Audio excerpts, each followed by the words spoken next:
Imaginemos la siguiente situación. Un cliente te contrató para un proyecto. Convengamos que ese cliente es un poco pesado, no te simpatiza demasiado y encima de todo es súper exigente y perfeccionista. Cada cosa que le entregás tiene algo para comentarte o te pide que lo vuelvas a hacer.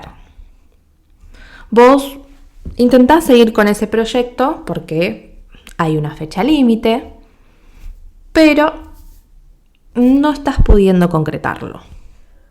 Esa tarea está ahí y sentís como si te estuvieran mirando fijamente. Y vos mirás fijamente a esa tarea. Sabés que está ahí. Casi como si fuera un pájaro carpintero que te está recordando constantemente: tenés que hacerme. Pero sin embargo, hay algo que se interpone entre vos y esa tarea. Seguro que en tu mente pasan algunos de estos pensamientos. ¿Es que soy vaga? ¿O es que no estoy motivada? ¿O acaso es que tengo algún problema de atención? ¿O es que no sé gestionar mi tiempo? No, mi querida oyente. Eso que te pasa es procrastinación y hoy vamos a hablar de qué se trata exactamente y qué podemos hacer para dejar de procrastinar. Bienvenidas, soy Coti Pedrosa y soy licenciada en Psicología. Esto es Psicología de la vida cotidiana, un podcast para que puedas aprender a conocerte y cuidarte más y por sobre todas las cosas, a quererte sanamente.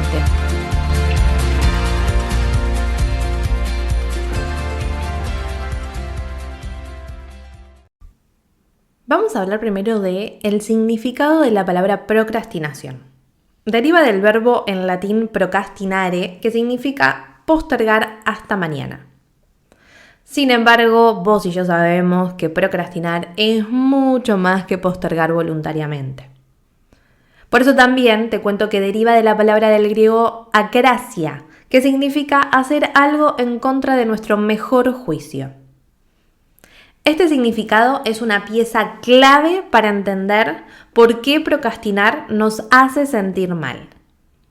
Cuando procrastinamos, no solo estamos conscientes de que estamos evadiendo esa tarea en cuestión, sino que también sabemos que hacerlo probablemente es una mala idea. Pero aún así, lo hacemos igual. Si te lo pones a pensar seriamente, procrastinar tiene una cuota de irracionalidad, porque es algo que sabes que va a tener una consecuencia negativa. La pregunta es, entonces, ¿por qué lo hacemos? Bueno, lo hacemos porque es una incapacidad para poder gestionar nuestros estados de ánimo negativos en torno a esa tarea. La pregunta es, ¿entonces procrastinamos debido a emociones negativas, a estados de ánimo? Bueno, la respuesta es sí. La procrastinación no es un defecto de tu personalidad o una maldición misteriosa que cayó del universo en tu habilidad para administrar el tiempo, sino que es una manera de enfrentar las emociones desafiantes y nuestros estados de ánimo negativos generados por ciertas tareas, como puede ser aburrimiento, ansiedad, inseguridad, frustración, entre otras. La procrastinación es un problema de regulación de emociones, o sea, no es un problema de gestión de tiempo. Para que lo entiendas de manera simple, la procrastinación es enfocarse más en esa urgencia inmediata de gestionar ese estado de ánimo negativo, o sea, esa evitación por ese estado de ánimo, que dedicarnos a la tarea en concreto. Nuestra evitación puede depender, ya sea de la tarea en sí misma a realizar, o del contexto en torno a esa tarea.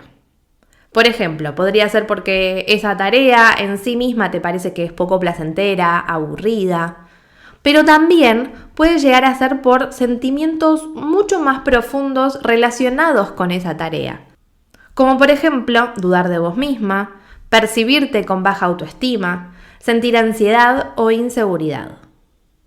Imagínate por un segundo que tenés adelante tuyo un documento en blanco que tenés que completar. Probablemente a tu cabeza vengan pensamientos como no soy lo suficientemente inteligente para escribir esto, o no soy lo suficientemente buena. O incluso si sí te percibís inteligente o buena para hacerlo, capaz que pensás, pero ¿qué van a opinar los demás sobre esto? ¿Les gustará? ¿Y si hago algo mal?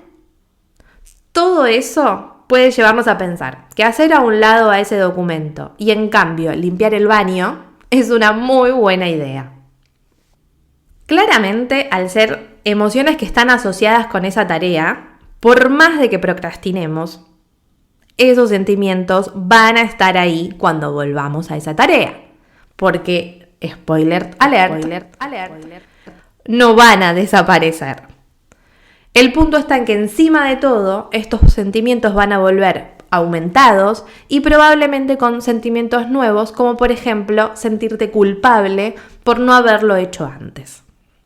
Esos pensamientos que tenemos sobre procrastinar suelen agravar nuestra angustia y nuestro estrés, lo que termina contribuyendo a una mayor procrastinación. Ahora, si en definitiva estos sentimientos no vamos a poder evitarlos, ¿por qué seguimos procrastinando? Seguimos procrastinando por lo que llamamos la búsqueda del falso placer. ¿Qué es esto? Es ese alivio temporal que sentimos cuando no enfrentamos la tarea. Ese alivio es lo que realmente hace que sea un círculo vicioso. Nuestra mente interpreta en el presente inmediato que suspender una tarea determinada nos va a dar calma y automáticamente se asocia que fuiste recompensada por procrastinar. Y si hay algo que el conductismo nos enseñó, es que cuando somos recompensadas por algo, tendemos a hacerlo de nuevo. Esa es precisamente la razón por la que la procrastinación no es un comportamiento de una vez, sino que termina siendo un círculo vicioso que fácilmente puede convertirse en un hábito crónico. Con el paso del tiempo, la procrastinación no afecta solamente a nuestra productividad, sino que también tiene efectos sobre nuestra salud mental y física, como por ejemplo tener estrés crónico, o angustia, o un mal autoconcepto sobre nosotras mismas, o baja satisfacción con nuestra vida, o percibir síntomas de ansiedad. Sí, lo sé, parece irónico. Procrastinamos para evitar sentimientos negativos, pero en realidad terminamos sintiéndonos aún peor. Pero déjame decirte que esto no es tu culpa. Esto tiene que ver con nuestra mente y la evolución. Perdón, pero llegó la parte del episodio en la que me voy a poner un poquito científica y contarte que la procrastinación es el ejemplo perfecto de lo que en psicología llamamos el sesgo del presente. ¿Qué es esto? Es la tendencia que tiene nuestra mente a dar prioridad a necesidades que son a corto plazo en vez de a largo plazo. Hay una parte de nuestro cerebro, a la que vamos a llamar cerebro viejo, que se quedó en la época del Sapiens. Por lo que esa parte del cerebro no fue diseñada para pensar hacia adelante, hacia el futuro más lejano. ¿Por qué? Porque en ese momento necesitábamos enfocarnos en proveer para nosotras mismas en el aquí y ahora. Hay una investigación que dice que a nivel neuronal percibimos a nuestros yo del futuro más como extraños que como parte de nosotras mismas. Entonces, cuando procrastinamos, hay partes de nuestro cerebro que realmente piensan que esas tareas que nosotros estamos suspendiendo y por ende todos esos sentimientos negativos que la acompañan son problemas de alguien más. Seguramente alguna vez te encontraste diciendo, esto será un problema para el yo del futuro. Bueno, esto que te acabo de explicar es el motivo por el cual pensamos de esa forma. Como si todo esto fuera poco, como para empeorar un poquito las cosas, somos incluso menos capaces de tomar decisiones bien analizadas y orientadas hacia el futuro en el medio de una situación de estrés. Cuando nos enfrentamos con una tarea que nos hace sentir ansiosas o inseguras o que nos da miedo, tenemos una parte en nuestro cerebro que se llama la amígdala. Esta amígdala vendría a ser como una red flag, una alarmita, un detector de amenazas, que percibe esa tarea como una amenaza genuina, como si fuera el león a punto de comerte en el medio de la selva. Solamente que en este caso, lo que se vería perjudicada sería tu autoestima o tu bienestar. Incluso si intelectualmente, o sea, racionalmente nosotros reconocemos que suspender esa tarea nos va a crear mayor estrés en el futuro, nuestro cerebro todavía está conectado para preocuparse más por eliminar la amenaza en el presente. Por lo cual, pararte delante del espejo y decirte basta, deja de procrastinar, no va a servirte de nada. Y por más trucos de productividad que encuentres en internet, la gran mayoría de estos trucos se enfocan más en cómo hacer más trabajo, pero no abordan de raíz la causa de la procrastinación. Entonces, ¿qué podemos hacer para dejar de procrastinar? Acá van algunas herramientas que podemos empezar a implementar. 1. Nuestros cerebros siempre están buscando recompensas. Si tenemos un círculo de hábitos alrededor de la procrastinación, pero no encontramos una mejor recompensa, nuestro cerebro va a seguir haciéndolo una y otra vez hasta que le demos algo mejor que hacer. Entonces, para reconfigurar cualquier hábito, tenemos que darle a nuestro cerebro esto que llamamos la mejor y más grande oferta. Eso que sea mucho más llamativo que ese falso placer a corto plazo. Algo que te guste mucho, pero que no sea habitual de tu cotidianeidad.